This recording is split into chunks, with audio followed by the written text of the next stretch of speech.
Hello there. Welcome to my Live at 5 horse painting demo. If you're new here, I am Allie Kay, and I do live painting demos every Monday at 5 Eastern and paint different things in these demos. I do a lot of portraits, sometimes flowers, sometimes trees, and today it will be a horse. Which I haven't done in a while, so I'm really excited for this one. I have a client who commissioned a horse portrait of her beloved pet horse. This is Friday, so I'm painting Friday on Monday.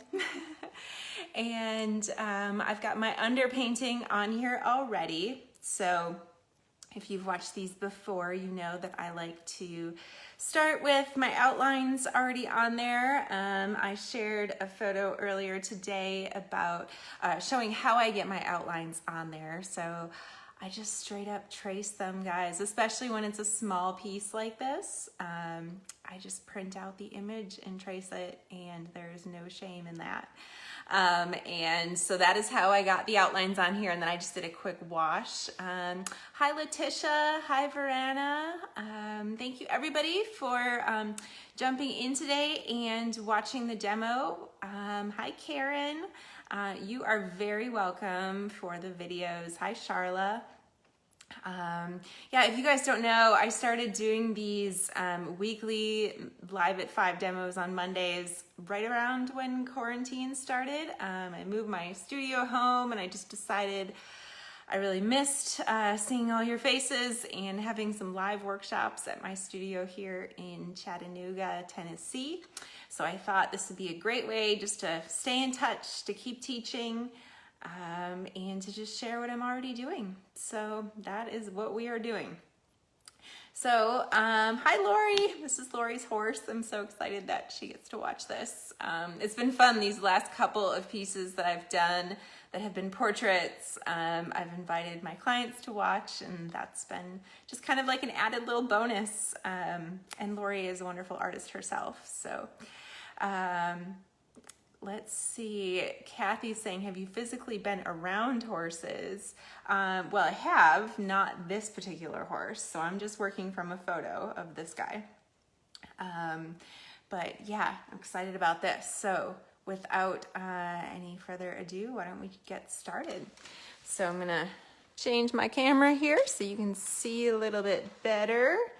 And I want you to be able to see the reference photo too. Let's make sure we can see both of them. That looks pretty good. I think we've got everything in there. Kathy says, I wonder if we paint things we understand better. Probably. I have found I always hold myself to much higher standards, and sometimes get a little frustrated when I paint people that I know very well, like my own children. I end up spending forever on them because you just set this very high bar. Sometimes I feel like when it's for a client, I feel I don't know, I think more freedom to just paint how I want to and not get too uptight about how it needs to be, I guess. Hi Nancy, thanks for watching, and Olga, glad you made it. Lori said, I've always loved this photo of her very special beloved horse Friday. Well, it is a really cool photo of Friday, and I am honored to paint it.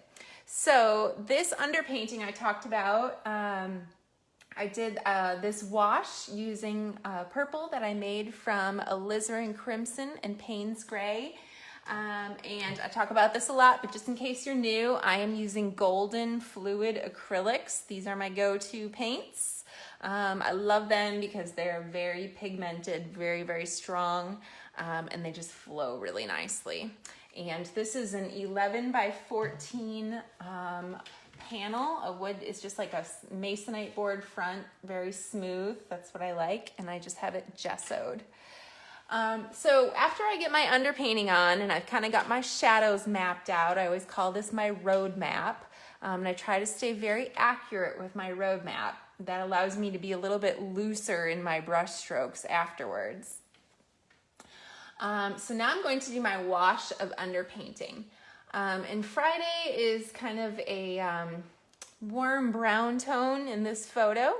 So I'm actually going to use, I think, my same underpainting color that I use for skin tones. And you guys know that that is Permanent Dark Violet, or Permanent Violet Dark. I always say it wrong, from Golden. So I put that underneath skin tones, I put it underneath hair, and we're going to use that as an underpainting for Friday. But I think I might mix in a little blue too, now that I think about it, just to make it a little spicier. Yeah, we're gonna do that too. But first I'm just gonna do my wash with the purple. Not worrying about staying in the lines. None of that is going to matter. Oh, and I forgot to ask you guys, if you are here watching live, please jump into the comments and say hello and tell me where you're watching from, because it's always really fun to see that. So please feel free to do that. All right. So I've got some of the Permanent Dark Violet, and then I mentioned I'm going to put in some blue too. I think we're going to use my favorite blue, which you've probably seen many times in my work, which is Phthalo Blue Green shade. It's a very intense aqua blue. So I'm going to add a few areas of that too, and I'm going to water it down because it's super, super strong, and we're just going to wash some of that in too. I like to just kind of play around with these underpainting colors. I have a spot here. I'm using my paint very thin, and I don't know if you guys can see this, but it keeps beading up right there, and the white is coming through. And I think what happened is I think maybe I like touched it with my finger there, and I had like some grease or something on my finger. If that ever happens to you, don't worry about it, because once we switch to putting the paint down a little bit more opaque, the paint will lay down. And actually I've brushed over it a few times and it seems fine now. Okay, so we kind of played around with some different colors. Hi Teresa, your first time watching from Indiana. Well, welcome. I am so glad that you found me. I think I missed some other comments here. We've got somebody in Roswell, Georgia. Charla. Hi Charla. And we have Jackie in Saskatoon, Canada. Welcome, Jackie. Hi, Anthony. Glad you made it. Okay, so we've got the underpainting on the horse. Now we're going to work on the underpainting, and this is kind of the first time I've done anything with a little bit of like landscape going, so that's going to be a little bit different. We've got a very light sky that's kind of a blue tone, and so I think underneath that I'm going to do kind of an orangey tone, but I don't typically like a very intense orange for my underpainting. So I typically make my orange a burnt orange, and I do that using Hansa Yellow Opaque and alizarin Crimson. So I'm mixing those two together, and I'm just going to do a really light wash of this kind of burnt orange yellow tone. And because I know that my blue in the sky in the background is going to be very light, I'm putting my underpainting in very light. So I'm thinking about what color my top layer is going to be as I'm washing in my underpainting, so that I don't have to fight it quite so much.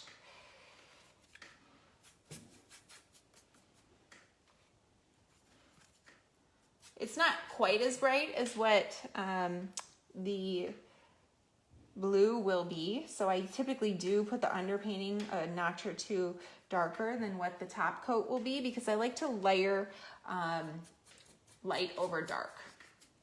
So I like to have a darker base and typically put my paints on lighter over that. Michael says Tennessee orange. Kind of, yeah. Because I'm in Tennessee, you know. It probably looks brighter on the camera than what it is in real life here. To me, it's actually looking kind of more muted. All right, we've got Olga right here in Chattanooga, Tennessee. Okay, so the green in the background, I think, let's see, I'm gonna add a little more alizarin crimson, but still keep those same two colors for my background. So now I'm just pushing it a little bit more towards the red of the alizarin crimson as I work my way into the trees in the background here, which are a little bit darker. So I'm letting this be a little bit darker. And there's a fence here, which is kind of a blue tone, but when it's such a skinny thing like that, I don't switch and do my complementary color underpainting in such a minor area. I'm looking at just in general, this is mostly green tones here, so I'm doing the complement, which is a red. Now, the green kind of comes out a little bit further, but then it actually kind of switches to more of a neutral, which is kind of a brown neutral here. So now I have to think about what color underpainting I want to do as it comes into the foreground. And so I think I've kind of got a lot of like reds in this neutral, dirt. So let me think, what color do I want to put underneath that? I don't typically like to do too many different colors of underpainting. So I think I might actually switch it to that blue, which I've already used. Because you don't really want like 5 different colors of underpainting. It just gets too busy. At least I don't want it. So I usually try to limit it to maybe like 3 different tones of underpainting.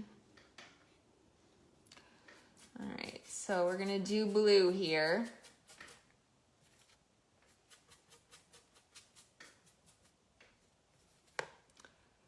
Now, this shadow underneath Friday is kind of a bluish purple tone. So there I'm gonna switch, and I'm not gonna continue with my blue because remember, we're doing opposites. So there I'm gonna switch back to my burnt orange tone.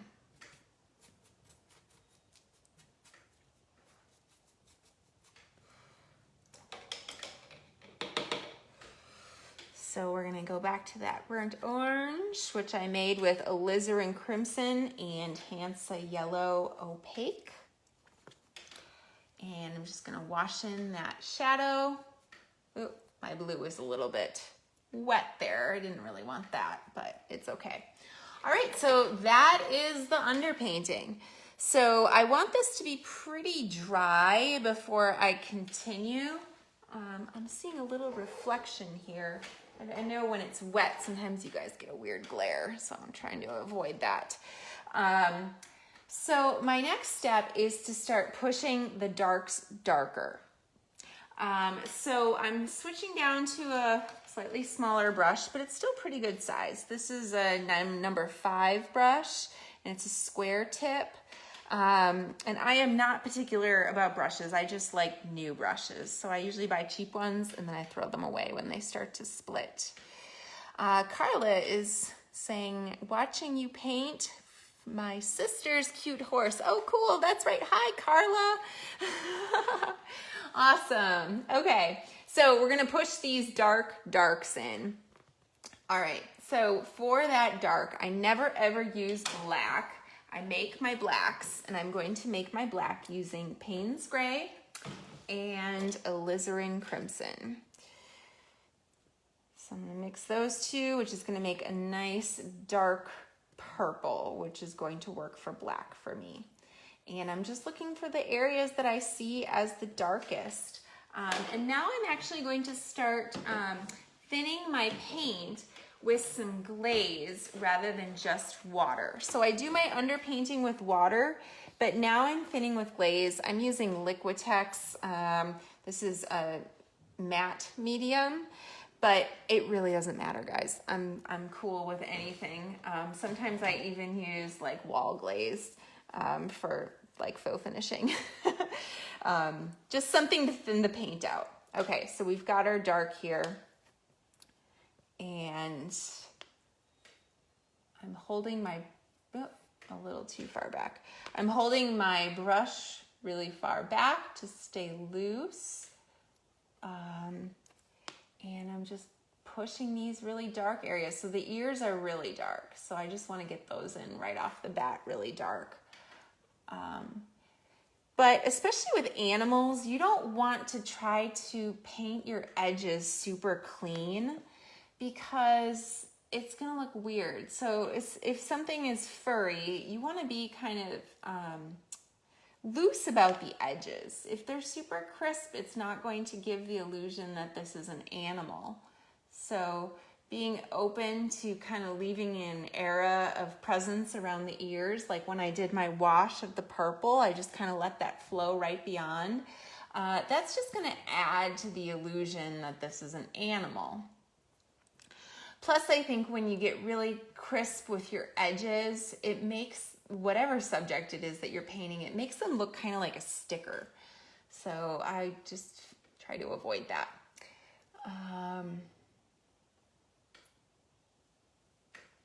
So I'm just looking for the areas of the darkest darks. So my wash that I put down, that was kind of like a mid-tone, and now we're gonna push the dark areas darker, and then after I do a little bit of that, then I'll start pulling out some of the lighter tones.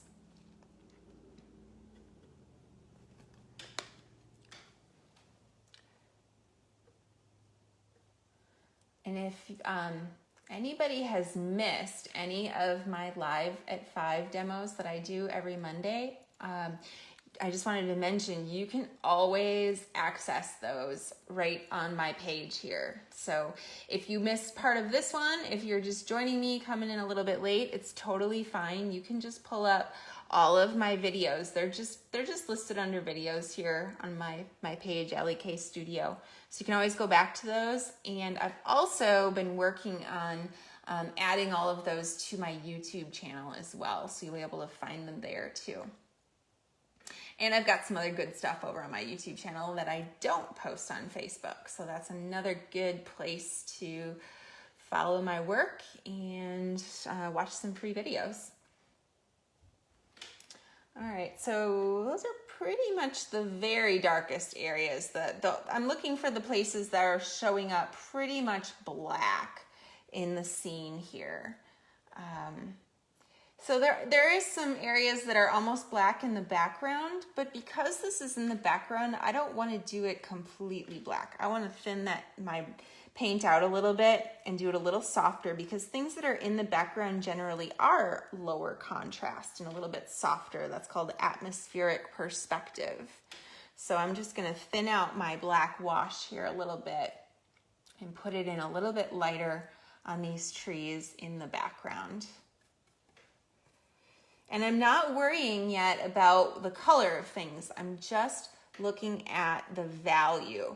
So that makes paintings actually go a lot faster when you build up the correct value first. And I'm not worried about painting things in the colors that they're supposed to be just yet. I'm just looking for all the dark areas. It doesn't matter if it's a dark green tree or dark brown dirt. Everything that's dark is going to get the same color from me right now.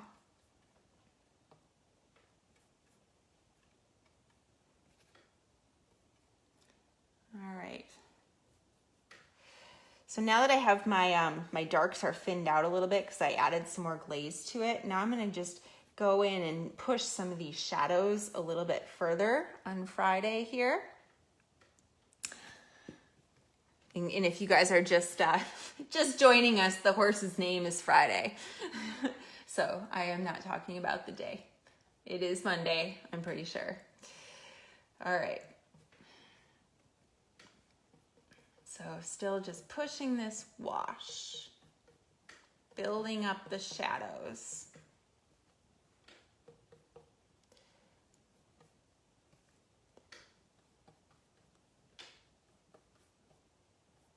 And once we have all these shadows built up, it'll give us a really nice base and make those highlights really pop when we start adding them in.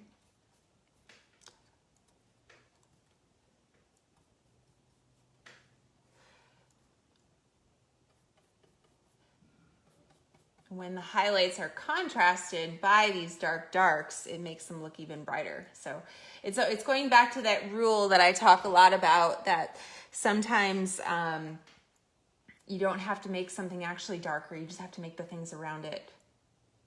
I'm sorry, you don't have to make something lighter, you just have to make the things around it darker. Sorry, I was saying it backwards.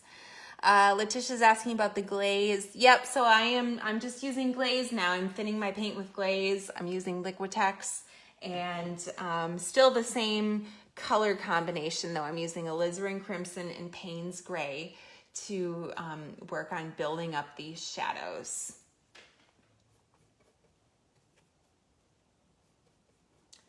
And once I've got a little bit more modeling done with the shadows, then we're gonna start adding the actual colors of things, and that's fun, because that's when it starts to really come alive. Right now it's hard to visualize, I know, because the colors are so different from what they will be.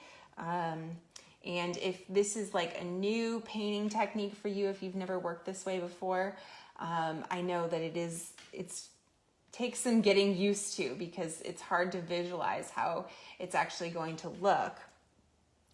But trust me, I've done it over and over again, and it does work. Just takes a little bit of faith. All right. I think we're getting there.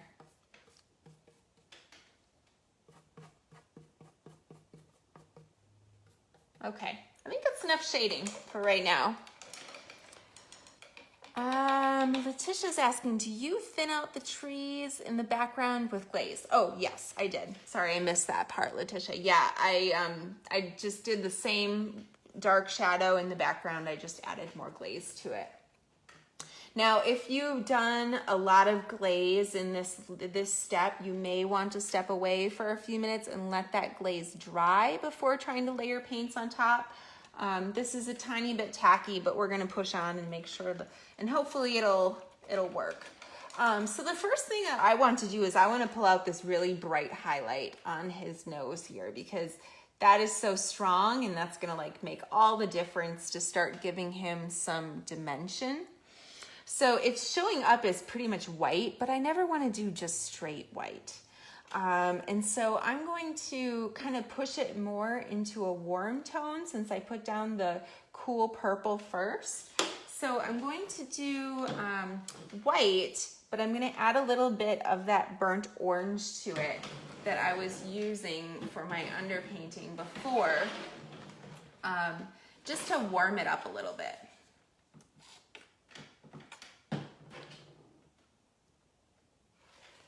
So we'll do that here. I'll drop into my burnt orange. And I don't want to do straight white, because you kind of want to leave those brightest whites for the very end. So I want to take like baby steps towards that bright white. So I'm muting out my white, and that gives me some freedom to push it even further once I need to. So we're going to start with a little bit more of like a tan tone here. And it's still going to pop against the colors that we've got down there.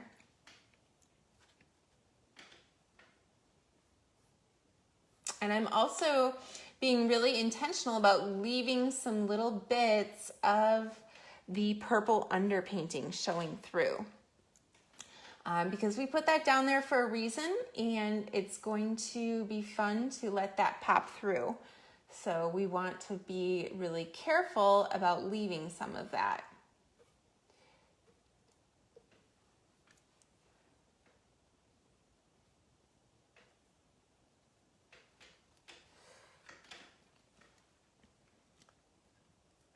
And I'm using a pretty big brush here, so I'm having to kind of twist it a little bit to get it into some of the spaces that I want it to. But really it is best to try to use the largest brush you can and not always try to fill something in with a bunch of tiny little hash marks. We've got a pretty bright highlight right there. Okay. Now I'm going to add a little more white to that, and I'm going to brighten it up a little bit more. And so adding additional white also makes the paint a little bit more opaque, and this is going to make it pop out even more.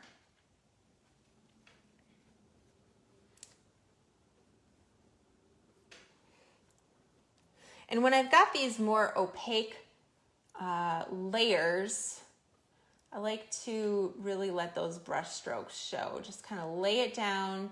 Don't overwork it. Just lay it down and leave it alone.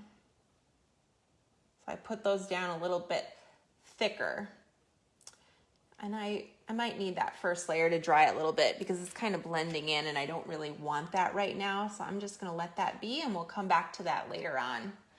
So, but already that's just like starting to make the horse come out at us.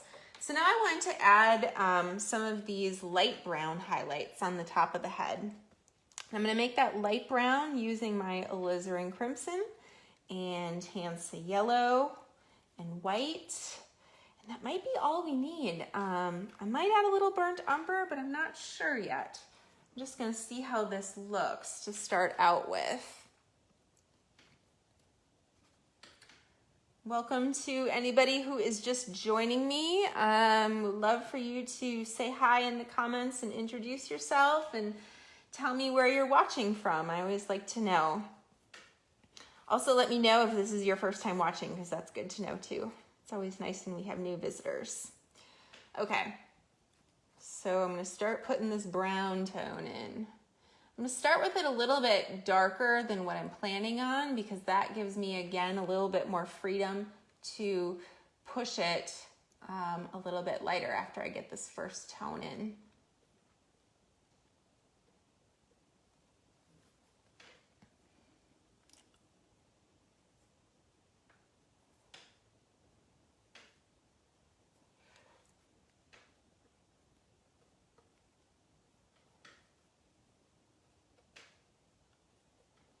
I cannot remember the last time I painted a horse, so this is cool. I've been thinking about I want to paint a cow sometime. I think that would be fun too. I did go horseback riding when I was up in Wisconsin this summer with my family. That's where I'm originally from, but I'm a Tennessee transplant now. We went and took the kids horseback riding. It was fun. We even took well, he was 5 then, now he's 6, and he loved it. Okay, so I think down here, I need this color to be even darker. Maybe I can add a little bit in right there. But then the rest of my browns, I need those to be even darker, so I'm not gonna put those in. I'm gonna add more white to this color to pull out the brighter highlights on the head.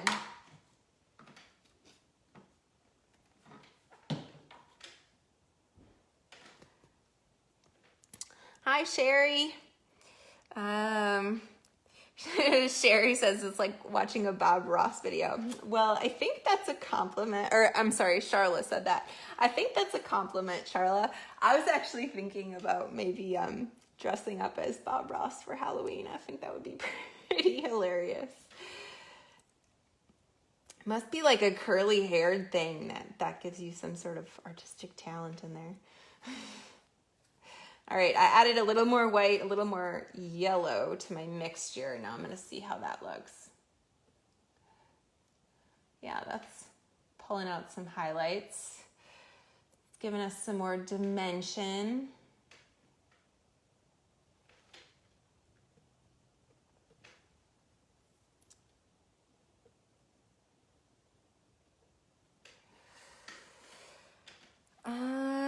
Jonathan is watching from Belgium, and Jean is asking, how do I mix the brown? Oh, I did the brown with alizarin crimson, Hansa yellow, and white.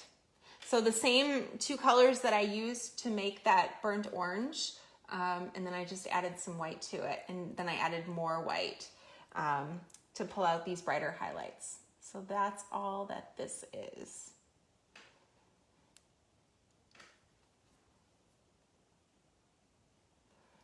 Okay, we've got some bright highlights here on the nostril. Just a couple there. All right, well, maybe a little bit of brown highlight here.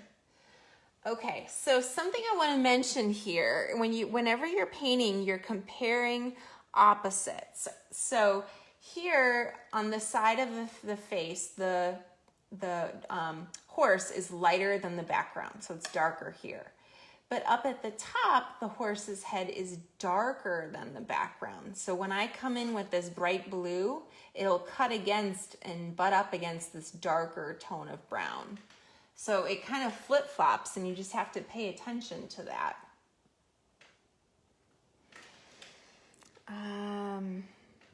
Just looking at your comments here. Sherry, you started a horse painting tonight. That is like meant to be. You have to share that.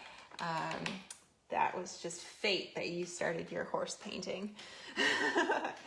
Okay, actually right now I'm gonna jump in and put that blue background in just to kind of show you what I mean about how that's gonna contrast it with the opposite. So for the blue sky, I'm going to do that using white and phthalo blue. And I want it to be a really piercing blue. So I'm getting myself some additional white, and I'm actually working on another new palette here. So I always like to have two palettes going because it just gives me lots of room to do what I want. And so I'm gonna mix up my blue. Unfortunately, I had a little bit of brown left on my brush. I wish I didn't have that, but we'll fix it. Okay. So I'm going to start putting this blue in the background, but I'm leaving my brush strokes show, and I'm being really intentional about leaving some of that yellowy orange in the background that I put down earlier, because I did that for a reason.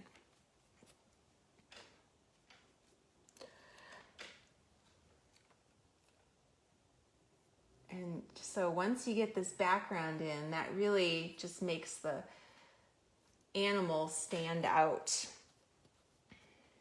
That's one reason why I like to work my whole painting at once. I don't like to just work on one section and then move to another section, because I feel like the colors are always just kind of bouncing off of each other, and every little thing has an impact on something else. So for me, I really need to just work the whole canvas. And it also helps me not to get too hung up on the details.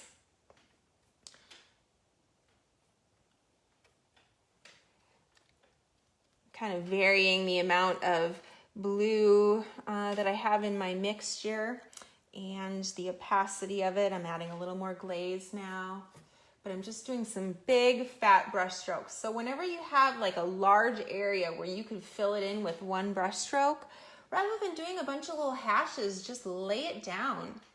It just makes it more interesting. That's how you show off your brush strokes. I talk a lot about loose brush work, and just taking the opportunity to fill in a big area with one brush stroke and leave it alone, it just does a lot for a painting. It makes it look like you weren't second guessing yourself. All right, so I notice a pretty bright highlight on this fence post here. So while I've got this bright blue on my palette, maybe I'll tone it down just a pinch. I'm going to add just a speck of alizarin crimson to purple it out, and then I'm going to just put this highlight on the post here. Again, I'm like always looking for where else could I put this color, but it's really only the brightest right there. It gets a little bit darker over here and on the other side. Maybe I'll just drop a little more purple in there real quick and add a little Payne's Gray to purple that out. A little more blue in there. So I'm looking at more of a grayed out neutral. I'm just gonna drop these little bits of that fence post, but I'm not putting that fence post in too carefully. Got it a little fat there, but you just don't wanna, especially like something in the distance like that, you don't wanna paint that in too perfect, so it's just gonna look weird. Okay, so we got a little in there. Now, I think I want to cover up some of this blue in the foreground because that's kind of distracting me too. So I feel like we need to get some of that brown tone layered on top of the blue. So we'll just go right ahead and do that. So for our brown, let's see, I'm going to use a little bit of burnt umber, which I haven't used yet, but burnt umber is a nice kind of warm brown. It's burnt umber light, actually. Sorry, my bottles are like such a mess. I try to show them, but I end up buying really big bottles of this stuff, and then I just refill my small bottles. So these things have been around.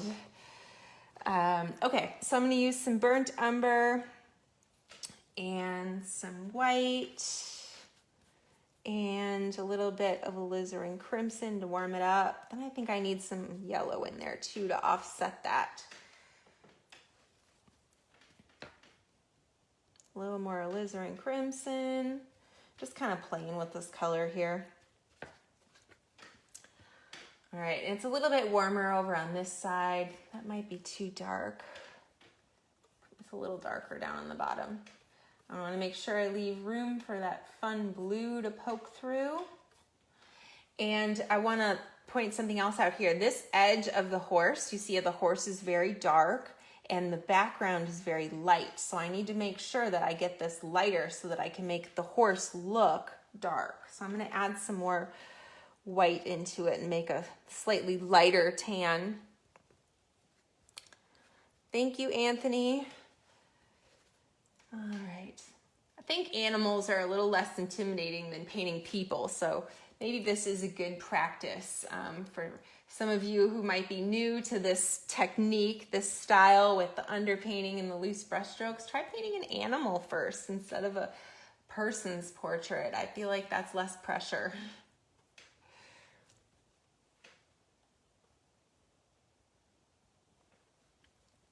But maybe not. I don't know.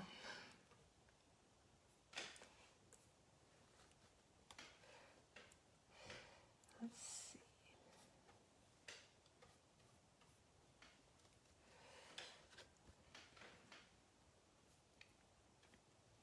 I'm leaving kind of little bits of that blue kind of around the edges.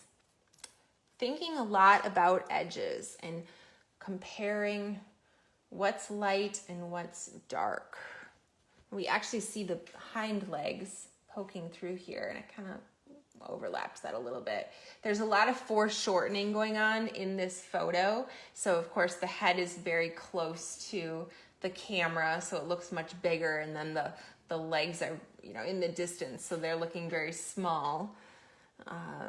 But since I transferred the outlines, I know that I got the perspective correct. I don't have to second guess that because I'm going right off of the photo. All right.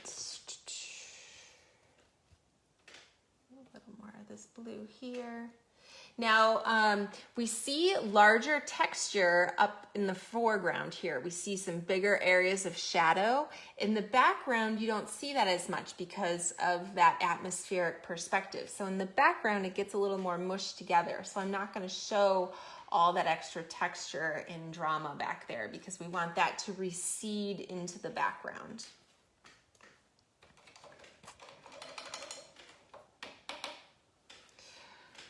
Now the background over here is darker than the nose, right? So I need to switch my background color to make it appear darker. I don't want it to appear the same value as the nose. So I'm going to push that back a little bit more. I'm going to actually add some purple to it. And a little bit of blue, a little bit of my phthalo blue to cool that down as well. And I'm just gonna push that into more of a neutral tone.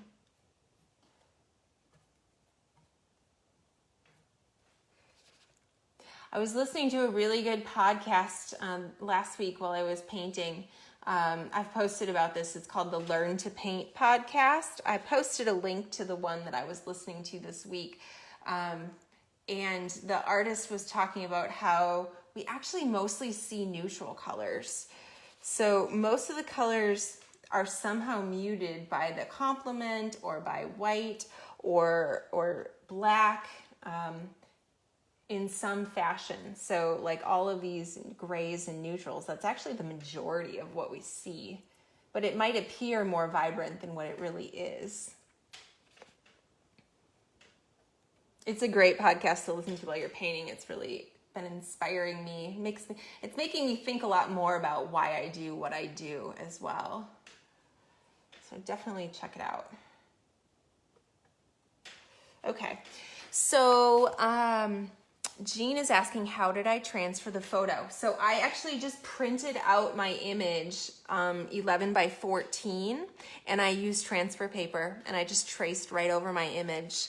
And you can actually print it out using a home printer. I made a grid in Photoshop and divided it into 4 pieces, and I printed 1 quadrant at a time, and that way I could print it large enough to fit on my panel. And if you don't know Photoshop, but you want to know Photoshop, I am working on an online class where I'm going to teach you some of those tricks. So that is coming up, guys. I talked about this probably a month ago, and it will be out by the end of October, I promise. Okay, so now I'm going to put some of that green in the background here. These trees, the green is very muted. So I'm going to use Payne's Gray, just a little bit of Hansa Yellow, and then I'm going to add Burnt Umber to that to really mute that color. And I think I need a little more white in there too. I'm going to add some white to mute that even more. Always mute your dark greens. Never let them be like bright emerald when we're talking about nature, because it just is not the way nature works.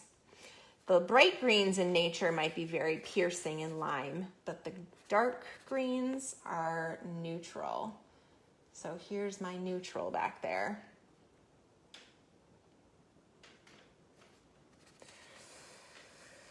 Charla says, Ellie teaches the best tips for Photoshop. Well, thank you, Charla. Charla and I did a little private Photoshop lesson together, and I am happy to do those with you guys as well if you just have to have Photoshop now, but the actual online class will be available soon, because I have realized that there are a lot of you that would love to be using Photoshop as a tool for making your paintings.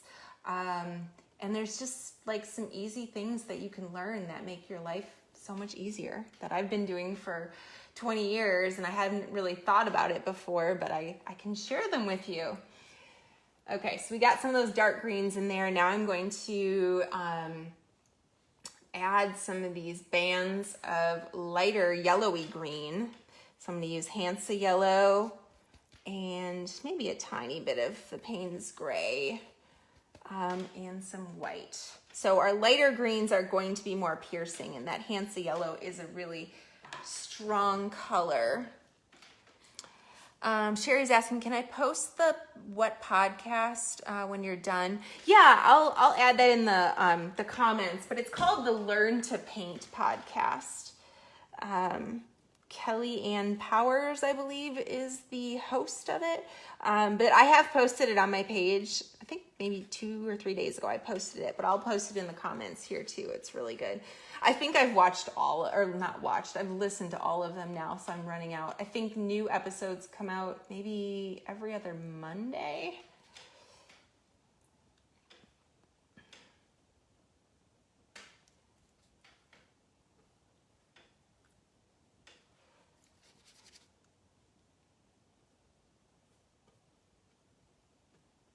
All right, so I like this bright green in the background. Makes that really pop against the red. Now up here, it's a little more lighter, so I'm gonna add more white to it.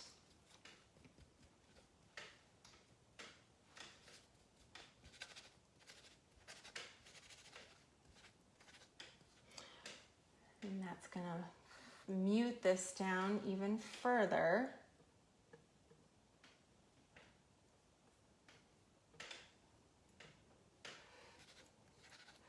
Over here, it is pretty light, but it's a little more brown, so I'm going to add some more brown into it, maybe a little more yellow.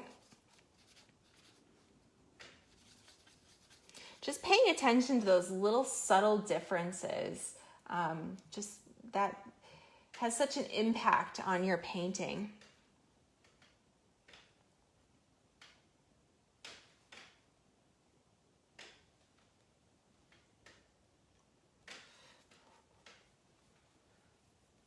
Okay.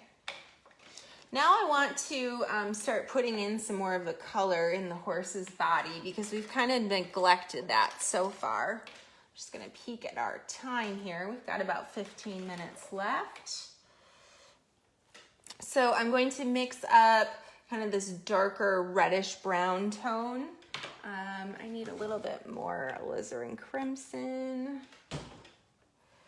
Okay, so I'm gonna make our dark, need a clean spot on my palette.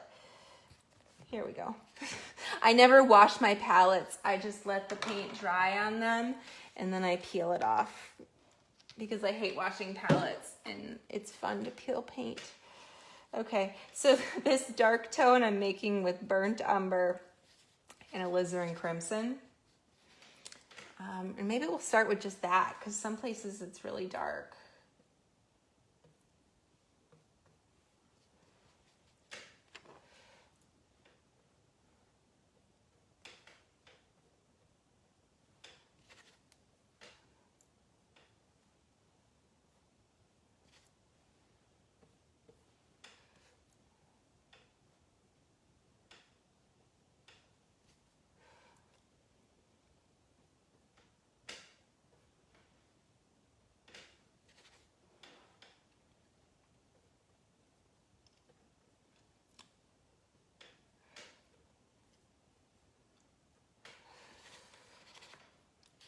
Feel free to ask me any questions you guys have as we go here.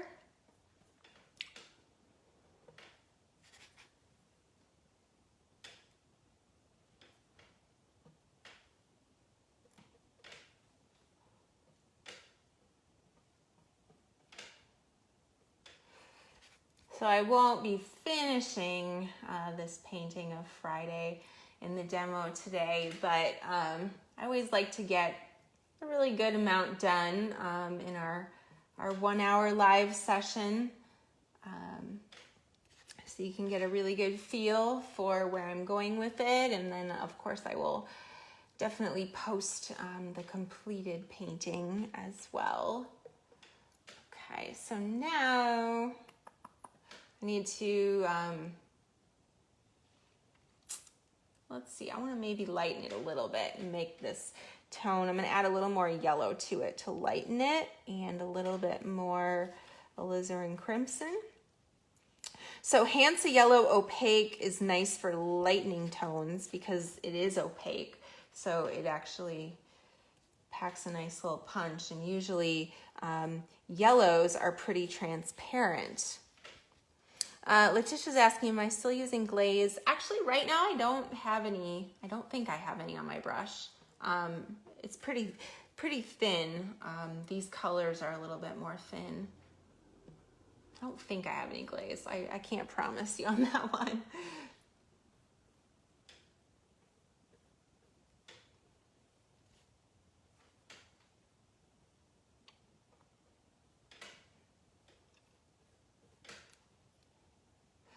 Okay, so there's kind of this interesting like purpley tone shadow, like this cool shadow right here. And that's something that the filter that I put on my photo kind of pulled out that made these purpley tones. If you're new, you haven't heard this yet, the rest of you have heard it 100 times, but I like to put a filter on my reference image, and the one that I like the best is an app called PicsArt, P-I-C-S-A-R-T, and I like the Geode Filter. It simplifies the forms and it just puts just kind of some interesting colors into the shadows. So I'm making a bluish purple now using Permanent Dark Violet, Phthalo Blue Green shade, a little bit of white.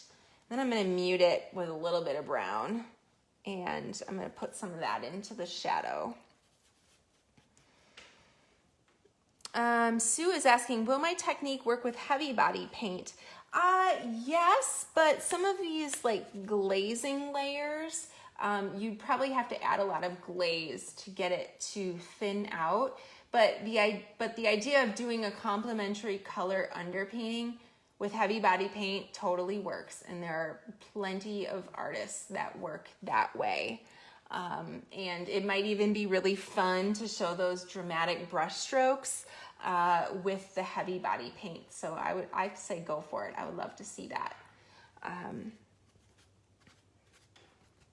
while I've got this muted purple on my brush here, I'm gonna add a little more blue to it, and I'm gonna use it for some shadows here around the nostrils.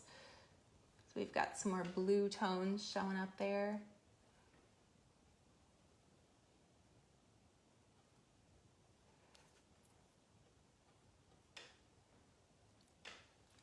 Now on the side of this nostril, it's lighter.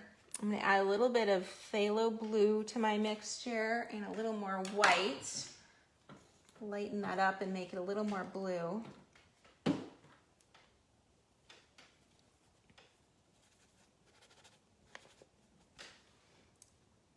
There. So this is part of the nostril that's actually white, but since it's in shadow, it's showing up pretty blue.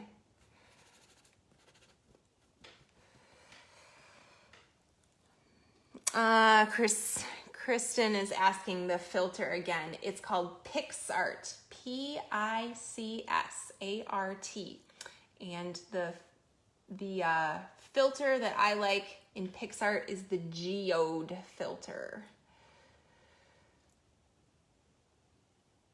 And it's under FX filters, I believe, in PicsArt. And I do not have a paid version of PicsArt. It is one of the free ones, so you can find it.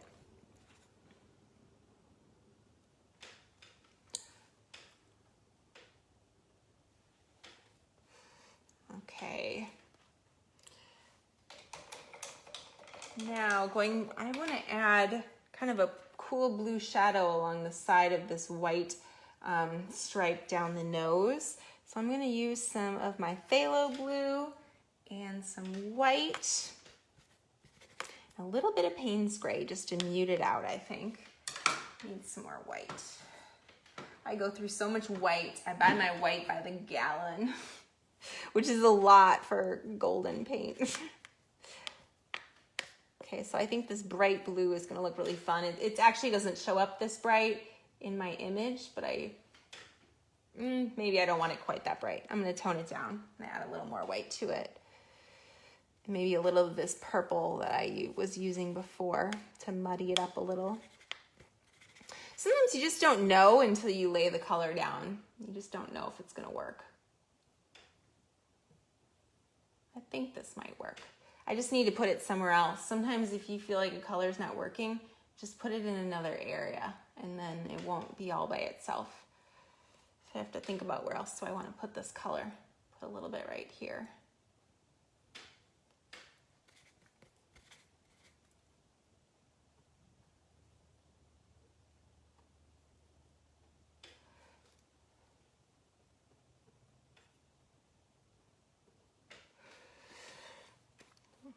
Thank you for posting PicsArt. Thank you guys. Everyone's posting it. PicsArt, thank you. Okay, let's put that really bright white highlight in while we're at it here. I'm looking at, yeah, because we're running out of time. So I'm gonna go in with pretty much straight white and just lay that on top of what I've done, and you'll see how much that bright white will pop. Usually I save my brightest whites for the very end.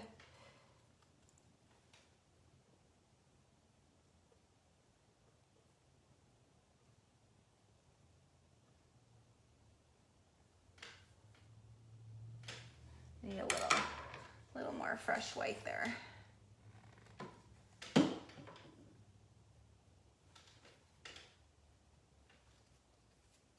My brush has a little bit of other color on it, so it's not completely straight white, but it's close.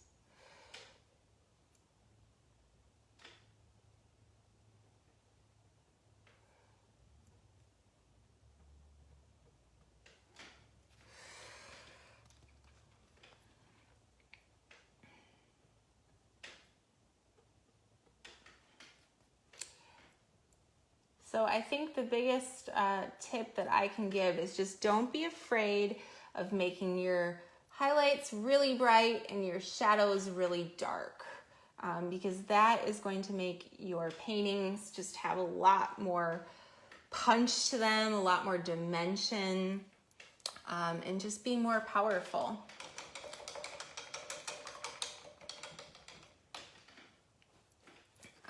Around the ears, I want to do kind of a bright highlight in the background there, with some white and a little bit of phthalo blue, because I like to kind of give like a halo effect around my subject. So I'm gonna do that. This is just gonna be white and phthalo blue, which is what we used in the background, but now I'm using more white. And I'm just gonna kind of dance around it. That's not bright enough.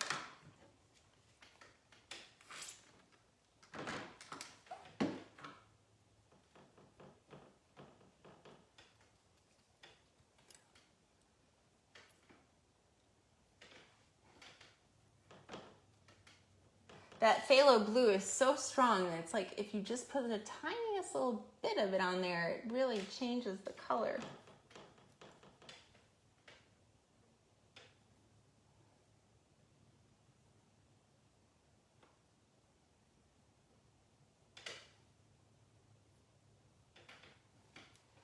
Yeah, I just kind of like to add that like little bit of sparkle around the subject. It just kind of like gives them some presence.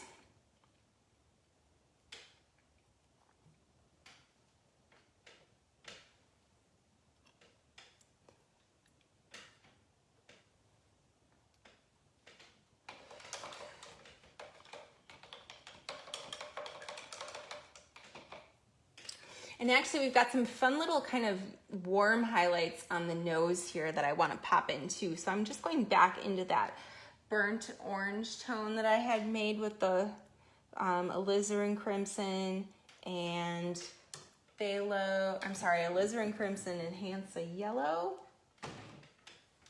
And so white. Oh, I accidentally got a little bit of green in there.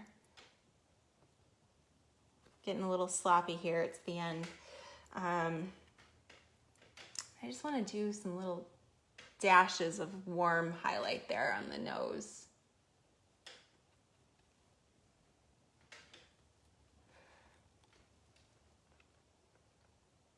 I think paying attention to contrasting warm and cool colors is really important. And knowing the difference between warm and cool colors. And, you know, that's something that can be learned. And the more that you do it and just pay attention to it, the more it will just become second nature for you.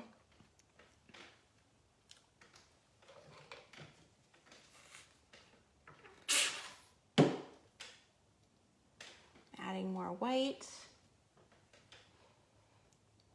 Just continuing to pop these colors out a little bit more. So like on this nostril, this highlight is pretty bright. Same thing here.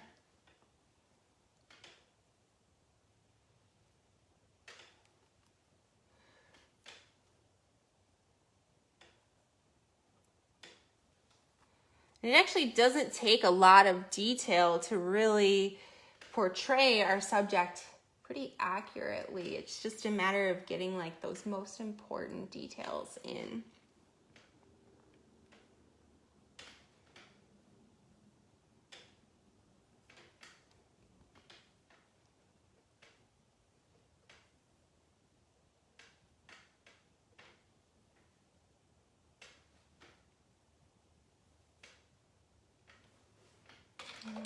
Okay, we're getting there. I didn't really do much on the eyes at all. And maybe I do just want to push that dark of the eye a little bit. So I'm going to use some phthalo blue, some alizarin crimson, make kind of that bluish black tone. And I just want to push the eyes because I like to make that. First, I'm going to do that nose. That's one thing about either animals or people, capturing the eyes well is really like the key. It's like the secret to the recipe, because because that'll really do a lot.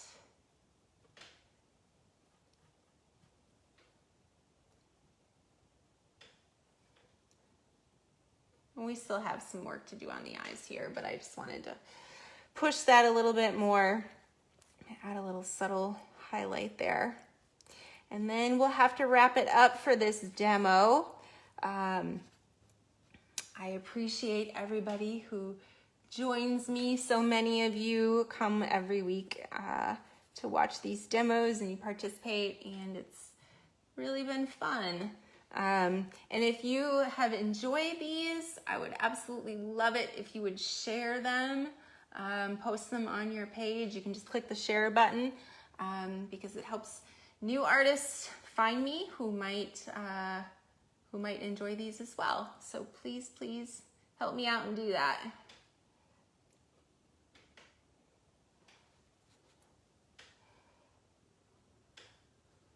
You see, I switched down to a smaller brush. I don't really use a lot of brush sizes in between, like a big one and a pretty small one. Oh, we didn't do that blue shadow. Let me just add that shadow in really quick. I'm just gonna throw that in there.